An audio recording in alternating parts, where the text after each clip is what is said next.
Mayong buntag kanatong tanan mga kaigsunan, og malipayon nga adlawng igpapahulay.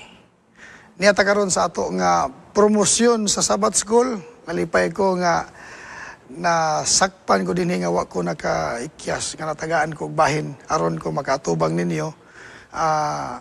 Karon at least hinapos sa tuig. Dalaygon kay Ginoong kaigsunan. Katapusan nga second to the last Sabbath karon bulana. Pero dadalon mo na ko sa usa ka promotional mahitungod sa pagka manggihatagon. Dalhon ko ni nga promosyon alang sa tanan. Unsa ka importante ang pagsuot og usa ka kinaiya nga pagka manggihatagon o kini kung gihimo nga lifestyle. Karon tuiga ang stewardship department padako sa tema nga cheerful giving a lifestyle. Malipayon nga paghatag, gikinabuhian. Doon na ba kinidako kaing kalainan, mga pinalangga akong makaigsunan, kaysa naandan lang natural nga pagkamagihatagon. Kining pagkamagihatagon nga atong hisgutan karon, kining sumala sa sistema, nagilatid sa Ginoo sa iyang makatawhan, aron matapos ang iyang balaan nga tahas dinhi sa yuta. Sumala sa atong mission statement sa atong iglesia, to make disciples of Jesus Christ, to live as His loving witnesses, and to proclaim to all people the everlasting gospel of the three angels' messages in preparation for His soon return. Doon ay pinasahi ka butang ato ang ipadako karon ang bulaton nga balaan, tapuson lamang kana pinagi sa paggiya sa balaan nga Dios. Gamit ang iyang mga balaan nga mga butang nga ipaagi niya sa iyang balaan nga mga katawhan. At tungod niya na ang iyang mga balaang katawhan dapat makakatun sa kinaiya sama sa Dios pagka maghihatagon. Praise the Lord. Unya kini nga matang sa pagsuot ni ining batasana, dili mahimo sa ordinaryo, basta-basta lang nga pagkapurma sa kalibutanon nga mga tao. Kini usa ka lihok, buhat nga minanduan sa balang espiritu. Sa dili pa nato masunod ang kalihukan nga gilatid sa Ginoo, ang matag usa nga sumusunod niini nagadawat na sa gahom sa balang espiritu. Kung natong subayon ang gisulat sa buhat, nagitugon ni Ginisus sa iyang pagkatawhan, sawa pa sila niya sugua, nag-ingon siya. Kapitulo 1, versikulo 8. Apan kun mukunsad na kaninyo ang Espiritu Santo, makadawat kamo gahom og mahimo kamong akong mga saksi sa Jerusalem, sa tibuok Judea, og Samaria, og sa tibuok kalibutan. Saksi, bunga sa gahom nga nadawat sa katawhan sa Dios nga napuno sa balaan nga espiritu. Nahimong saksi. Dili kitang tanan makahimo pagtuyok sa tibuok kalibutan aron lamang sa pagsaksi. Doon ay sistema gilatid sa Ginoo, labi na particularly sa ato iglesia. Busa gitudloan ta sa pagkapaimportante sa pagkamanghitagon. Gawas usab kini sa pag-uli nga matinud-anon sa iyang kabahinan ang ikapulo. Unsay na adinha sa pagkamanghitagon makaigsunan. Nganong tuyo sa Ginoo nga makakat-unta. Abi niyo kung himo basahon ang sinulat sa libro sa Korinto. Nagingon sa Apostol Pablo, gipakasama ta niya sa mga Kristohanon nga naa sa Macedonia. Mingon siya mga igsuon, buot namo nga masayod kamo. Buot namo nga masayod kamo sa nahimo sa mga simbahan didto sa Macedonia. Tungod sa grasya sa Dios, gisulayan sila pag-ayo, pinaagis sa mga kalisdanan, nga ilang gisagubang, apan ang ilang kalipay, labihan kadako. Og tungod niini, nang hingapin ang ilang pagkamahinatagon bisan sila mga kabus kaayo. Gitagaan tagiya din sama sa mga simbahan, mga kaigsuunan nato dito sa mga simbahan sa Macedonia. Bisan unsa sila ka kabus kaayo, pero malipayon sila kaayo nga naghatag gani gingon gani apan ang ilang kalipay labihan kadako og tungod niini nang hingapin ang ilang pagkamanggihatagon bisan sila mga kabus kaayo. Mura ra ni siya ordinaryo nga sinultian, ordinaryo nga butang. Apan kung ato ni tagaan og dako kaayong pagtagad, may kalabutan kini sa pag-survive, paglabang nato sa hilabihang kalisdanan, hilabihan kadako nga kalisdanan nga moabot sa panahon sa katapusan, sa dili pa mubalik ang atong Ginoo. Apan ang tanan sa imong katawhan nga ang ngalan gilista sa basahon sa Dios maluwas gikan niini. Na ay kalisod gawa pasukad na itabo. Apan na nakasiguro din himo ang katawhan sa Dios nga nasulat ang ilang ngalan sa basahon maluwas gikan niini. Og bisag unsaon nimong tan-aw sa kasulatan, ang attribute sa Dios nga dapat mahimong makinabuhian sa iyang katawhan din isyu ta ka nagpaabot kanang gasa sa pagkamangyatagon. Unsay gusto sa Ginoo sa atong pagkamanggihatagon?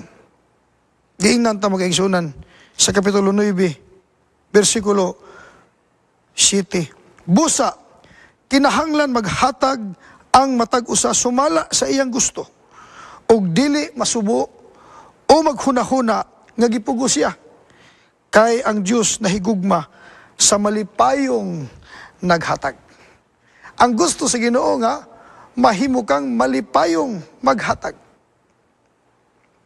Sa ito pa, kung mahimong kinaiya na to ang pagkamanghatagon, mahimong kabahin na to ang attribute sa Ginoo sa pagkamanghatagon, bunga kinisa na usab nga kinabuhi tungod sa balaan nga espiritu. Og dunay matlahi nga matang o kahimtang sa tao nga naa ni ini nga sitwasyon. Guided by the Holy Spirit, dili niya mabati ang kadako sa kalisod tungod kay siya nagamalipayon sa paghatag. Pagkaninduta kayo, mag-aisunan. Og mao ni ang gusto sa Ginoo nga mahitabo. Gusto niya nga mohatag, maghahatag tang malipayon aron nakita niya nga angay aron makita niya nga angay pakitang paghahatagan pa og daghan. Mao ni ang gisulti dinhi. Sunod, bersikulo 8. Nagingon, og ang Dios makahimo pagbubo sa tanang grasya nganha kaninyo aron kahatagan og katagbawan ang tanan ninyong panginahanglan og makahatag kamo nga madagayaon alang sa tanang maayong buhat. Ang gidisenyo sa Ginoo nato kanang mabansay ta sa pagkamangyatagon. Maula na siya. O kung atong matudluan atong kaugalingon, dili nakta magkabsan tungod kay iyang dugangan na dungagan ang dapat madawat sa iyang katawhan. Sumala sa gilatid niya alang sa iyang kausa. Mao nang di ko malimot sa usa ka ilustrasyon bisan asa ko madto. Sige gyud ako gigamit ilustrasyon sa mga bata nga gitudluan nato sa pagdula o sa kadula. Kung kanunay gisulti ni. Gibahin-bahin ako sila tagtulo sa usa ka grupo. Ipakuha nako sila usa ka taglima ka bato nga tagsak murag kumkum kadak unya isa nang gitapok nako dipindis kadaghanon sa mga campers. Ako silang gipadula. Akong giingnan sila nga panguha mo og bato sa pikas grupo. Sulod sa 30 segundos ang pinakadaghan makakuha og bato mo imo daog og tinuod sa gisugdan ang moong dula. Giiphan ako 30 segundos. Gabi nang gaay ang mga bata aron lang sa pagkuha sa mga bato sa pikas grupo aron lang mudaghan na ilang bato. Apan makalilisang kaysa diyan pag-abot nila sa ilang kampo, wa na nabilin nga bato tungod gikuha na pud sa uban nga mga bata sa laing grupo. Hantod miihap ko 5, 4, 3, 2, 1. sultihan mo na ako mag-igsunan, daghan ang wala, halos tanan sila, wala malipay. Ano man, bunog, nagibaggaay pa, aning kamot, sa pagtigom, sa pagkuha, apan wala nabilin. Bisan tuod, dunay makadaog mangyod, pero bisan ang nakadaog, wala nagmalipayon. Lahi ang kahimtang nila. Lahi ang ilang pagbati, lahi ang ilahang nasinati. Pero akong ginan sila, di na to undangon ang dula, kutob din atong balihon ang dula. Ihatag ninyo ang inyong mga bato, sulod sa 30 segundos. Ilang gibuhat, o akong giipan sila. Galumba sila sa paghakop sa ilang mga bato, o gihatag sa pikas grupo. Apan makatingala mao, sa pagbalik nila sa ilang kampo, naa po'y bato. Ilang gidali-dali paghatag, aron lang gid buhay mabilin sa ilang kampo, apan pagbalik nila, naa gihapoy ilang bato.